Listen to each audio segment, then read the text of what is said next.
This is Hidden Killers Week in Review. A look back at the most prolific stories of the week. This is Hidden Killers with Tony Brueski. Here now, Tony Brueski. We've all seen the mugshot, the blank stare, the courtroom sketches, the headlines, but what if the scariest part of Brian Kohberger isn't exactly what he did, but the story he was allegedly telling himself before he ever did it? That's where this case goes from disturbing to disorienting. Because in the newest batch of unsealed documents, we're getting a clearer picture of how a deep fantasy life may have gone, just how deep it may have gone. The police scanner searches, the fixation on knives, the creepy Tinder messages about the worst way to die. Some of you are going, I might ask that. Not everyone is a true crimer. And of course, the ID cards. Not from the victims, but from other women, stored like artifacts in a glove box. A glove box in a car that authorities described as being dismantled to be cleaned. But he left those in the glove box. That's not convenience, that's intention. And it's not just behavior, it's narrative. It's the creation of a world in his head where power isn't taken violently until it has to be. So how does that kind of inner world grow? How do fantasy, control, and obsession build until they cross into reality? How does someone go from fascination with crime to participation? In this part of our series, I'm talking again with Siobhan Scott, psychotherapist and author of The Minds of Mass Killers. This is the book. Get it wherever books are sold. We're going to map the psychology behind Kohberger's fantasy life, how it might have started, how it sustained him, and how it might have made sense to him, even as it unraveled everyone else's lives. Let's get into it. The ID cards were another thing that really came up here. And this is something that early on we had heard rumors about, that there were ID cards found in a glove box. It was never fully confirmed. It was kind of through channels here and there. Well, it's real. There were ID cards. And just as it was relayed back then, they weren't of the victims in the house. They were of other people. Someone that he likely went to school with. Actually, two people that he likely had gone to school with at different points and different times. None of them seem to have reported their card missing, or if they did, like most do, you just, go get a new one. You don't think it's in the glove box of someone who's going to be a homicidal maniac. But let's talk about that. The ID cards, these are people that are alive. They don't have anything to report on Kohberger in terms of predatory behavior, at least not that we know of. What is going on here with that, with just having these cards, although they're not his victims? One of my terms I go back to all the time is associational cues. And this is some kind of object. We all use associational cues, hopefully in positive ways. But, when we put up a picture of our kids or our spouse on our desk, it's because it makes us have emotions that we feel close to them in response to this tangible object. And so to me, the ID cards speak of the desire to possess the object, the person, and to have a sense of control and power. And if you look at the symbology of your ID cards, there's almost this little element of I own you, I possess you, I've got you. And certainly it fed his fantasy life, which is really troubling. I don't think there's ever really a great excuse for having someone else's ID card in your possession in any way, shape, or form. Unless they're like, here, hold this for me while I go on the water slides. That's about it. It's like, I'm holding them for the water slides. They forgot them. That's not, I'm sure, what this was whatsoever. Let's go back to the fantasy life a little bit. I want to talk about that. I mean, how central is a fantasy life in the development of mass killers? I mean, not just Kohberger. We don't know a ton about what was going on in that fantasy world of his. But when you dig into these people as a whole, obviously there's the fantasy, the perverse fantasies that they're having. But Is there a wider world of fantasy within people like this typically? One that doesn't maybe even go to the aspect of violence or horrible behavior? Is it kind of an atmosphere that they live in, and that's just one of the many facets of it? That's a good question, and the thing that I can say we definitely know is they have fantasies of wanting to be famous, grandiose ideas about Mhm. themselves. Do they have fantasies out, for a sexual domination killer, do they have fantasies outside of the urge to be famous? And of course, their violent fantasies about murder and rape and all these other things. I don't think we have data on that. It's a good question. To what extent do they live in an alternate reality or in their own world? I think that's one we'll have to look into more. I mean, it does make you wonder. It would make it, I guess, maybe easier to fall in and out of more extreme fantasies if you're already living at a certain level there. Kohberger also allegedly sent a Tinder message asking about the worst way to die. Um, Not exactly what I think a lot of people would be communicating through Tinder. I mean, I don't know, maybe if you get in a weird conversation or something, but this doesn't seem like it was that. More like, hey, how's your day? What's the worst way to die? Just kind of little out there. What does that tell you about his interactions or his skill at interacting with others um, through something like that? Yeah, you could sure say that was leakage, somebody who's like saying these things about their inner world that the rest of us would go, that's kind of odd, that's Hmm. different. But he had this quality of being very odd, but just functional enough to make it through the world for the most part, whereas some people that are really mentally ill, mentally ill in the sense of psychotic, delusional hallucinations. Everybody can spot it. They're not functional.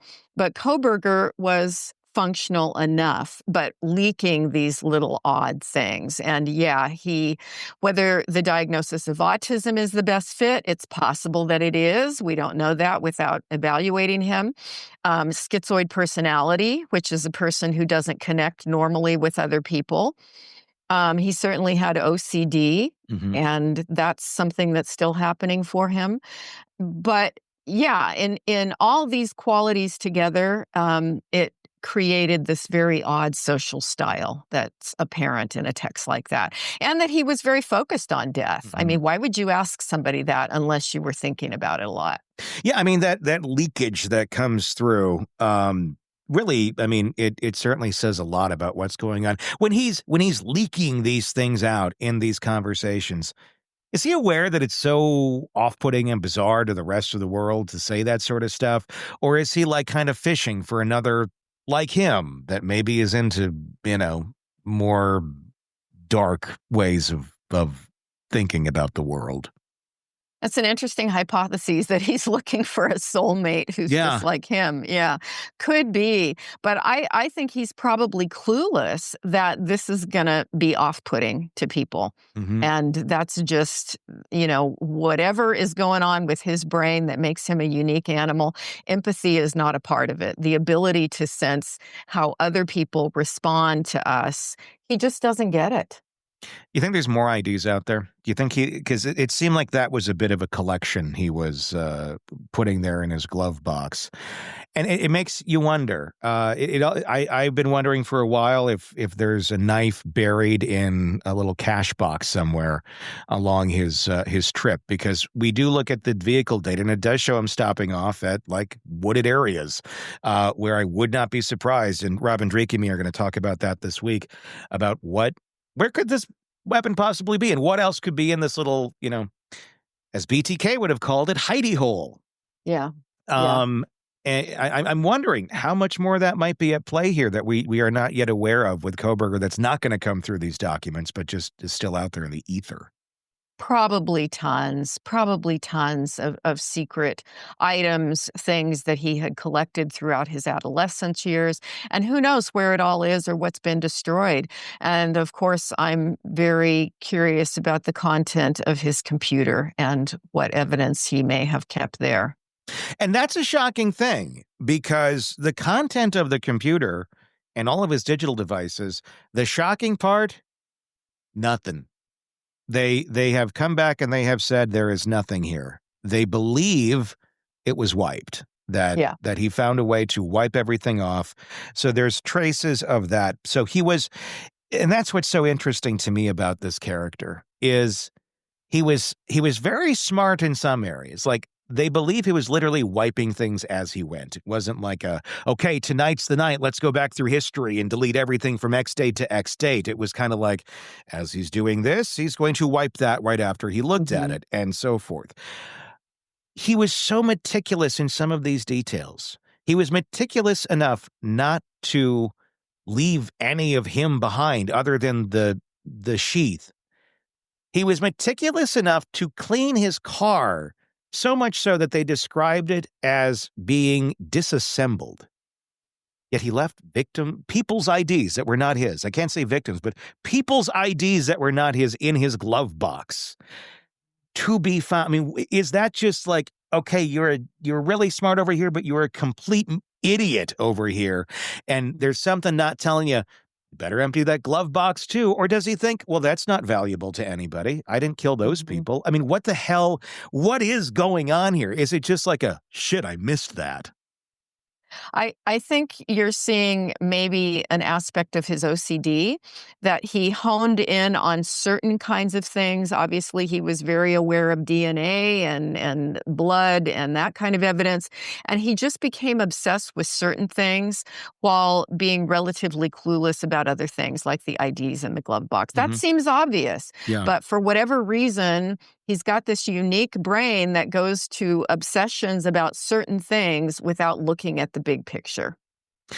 With the IDs, I mean, being a form of trophy there, is that the sort of thing that kind of, you would say, maybe led him up to being able to do this? Like, does it start small? Does it start with, I'm going to take this ID from this woman and that's going to make me feel powerful or whatever the hell it makes him feel?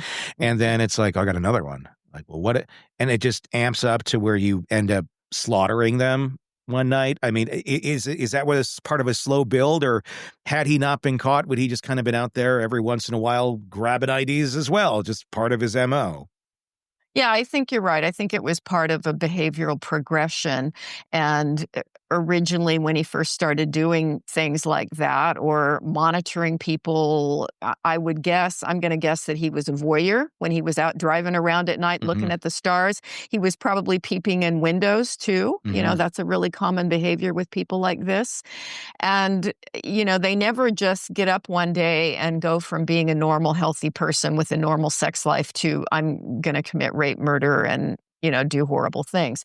There's always this progression. So my guess is that and probably all kinds of things that he did that were weird and creepy that we'll never know about. It's one thing to say someone had a dark imagination. It's another thing entirely to watch that imagination come to life and realize no one saw it forming. What Yvonne laid out here is critical. The internal fantasy isn't just where it starts, it's where it lives. Until someone decides to act on it. Kohberger didn't allegedly commit murder out of rage or revenge or desperation. He allegedly did it with purpose, and more chillingly, with preparation. This wasn't just a crime, it was a storyline, and like most stories, it had character roles. The Watcher, the Chosen, the Silent Observer, with the ending already written in his head. But what happens when someone lives in a mental script where domination, control, and narrative authority are their only sources of validation? What happens when trophies become part of the plot, when stalking becomes rehearsal, when criminology becomes fuel? The answer may look a lot like this case. We talk so much about motive, but sometimes motive isn't found in a single trigger. It's embedded in the private fantasy that no one else gets to read, unless we learn how to look for it. There's more ahead. Right now, the biggest question we're left with is this. If someone builds a world in their head where they get to play God, who's going to stop them before the script becomes real? Let me know your answers and your thoughts in the comments section on our YouTube channel. If you're not already there, search Hidden Killers with Tony Brueski to join us there, or make that same search on the podcast platforms if you want to take us on the go in audio form. We are there for you as well. Check it out. Until next time, my name is Tony Brueski. We'll talk again real soon. Want more on this case and others? Then press subscribe now and don't miss a moment of true crime coverage from Tony Brueski and the Hidden Killers podcast.